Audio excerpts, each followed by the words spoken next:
Ay, ay, ay, ay. Y este es el sabor afro-mexicano del tropical Hawái.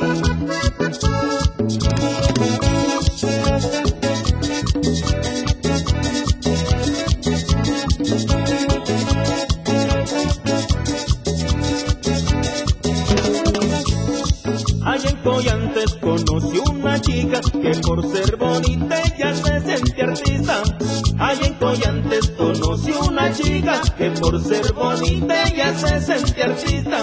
Bailaba y cantaba y nada de eso sabía, y toda la gente de ella se reía. Bailaba y cantaba y nada de eso sabía, y toda la gente de ella se reía. Y este es para que la baile la profesora Catania Peña Estrada, allá en Putla.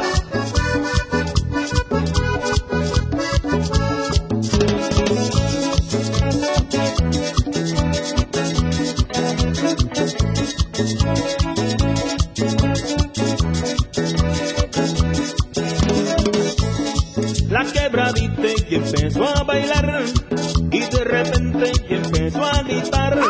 La quebradita y empezó a bailar, y de repente y empezó a gritar. Se torció un pie pues bailar no podía, y fue a parar hasta la enfermería. Se torció un pie pues bailar no podía, y fue a parar hasta la enfermería.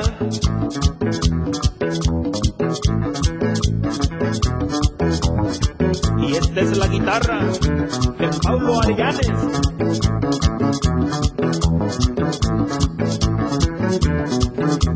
Y con cariño para Gerardo Pérez Quinta, allá en Camalotillo.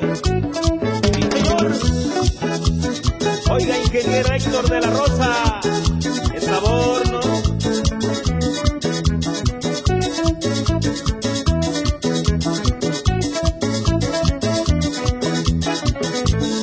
La quebradita y empezó a bailar, y de repente y empezó a gritar. La quebradita y empezó a bailar, y de repente y empezó a gritar. Se torció un pie pues bailar no podía, y fue a parar hasta la enfermería. Se torció un pie pues bailar no podía, y fue a parar hasta la enfermería.